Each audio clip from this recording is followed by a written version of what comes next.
Got a question the other day from one of our campuses, and they want to know how can their teachers import a PDF file into ActivInspire so they can use it for classroom instruction.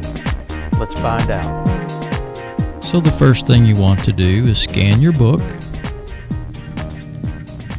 Make sure you get the book on the scanner as flat as possible.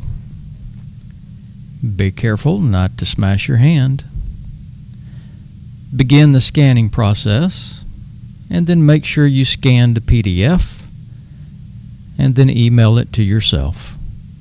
Now it's time to import the PDF into ActivInspire. Now that you have scanned your PDF from your book, you've emailed it to yourself, and you've downloaded to your computer desktop, it's time to open ActivInspire so that you can import that PDF file into a new Flipchart. So the first thing you want to do is double-click ActivInspire.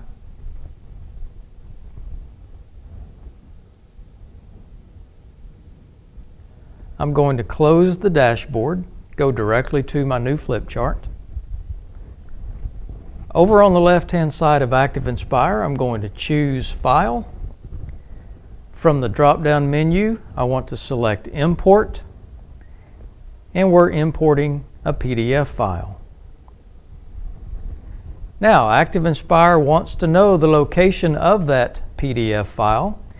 In this case, it's on our desktop, so we want to make sure that desktop is selected, and then from the list of files, we want to choose the file that we want to import. And I'm going to choose the Bonham EEC profile in Spanish. Choose Open. You'll get the option to change the PDF page size. When you do the import, I recommend just leaving it as the original size. Notice at the bottom here we've got three options. We can choose to import into a new Flipchart. We can import at the beginning of a current Flipchart or at the end of a current Flipchart. And in this case, we're going to import to a new Flipchart. So select Import. And there is the PDF file that we have scanned from our book. It's ready to be edited. But the first thing that I notice is that it's a little bit hard to see.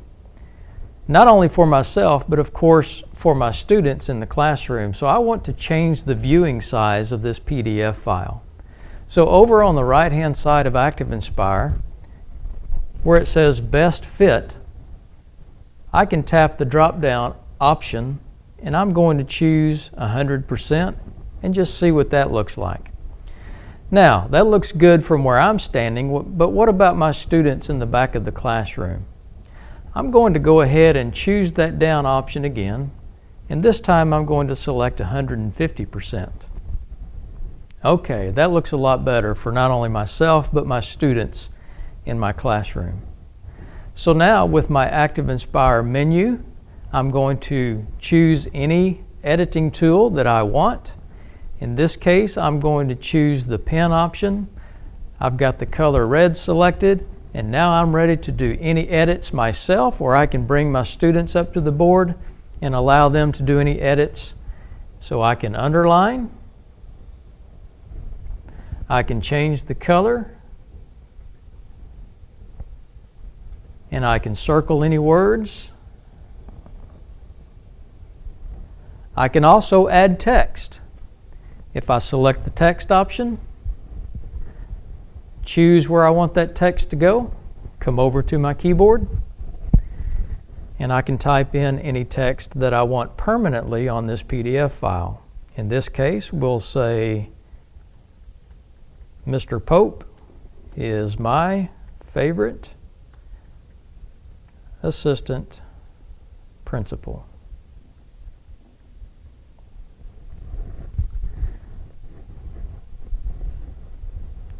So now, if we want to permanently save these changes that we've made to this PDF, all we have to do is come over to File, select Save, give it a name. In this case, I'm going to leave it as Bonham EEC Profile in Spanish .flipchart. The location, I'm going to save it to the desktop, and I'm going to choose Save.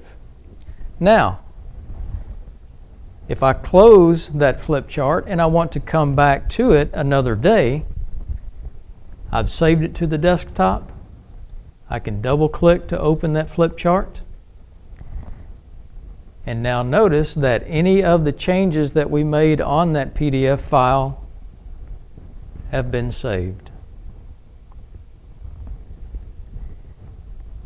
If you're going to use this same PDF file throughout the day with different students perhaps, just be sure at the end of the class period, just don't save the changes, close the PDF, close the flip chart. You're ready to do the same thing again for your next class period.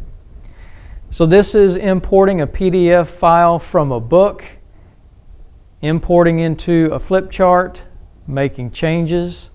If you have any questions regarding this process, you can give me a call at 972-237-4011, or you can send me an email at shane.thornton@gpisd.org.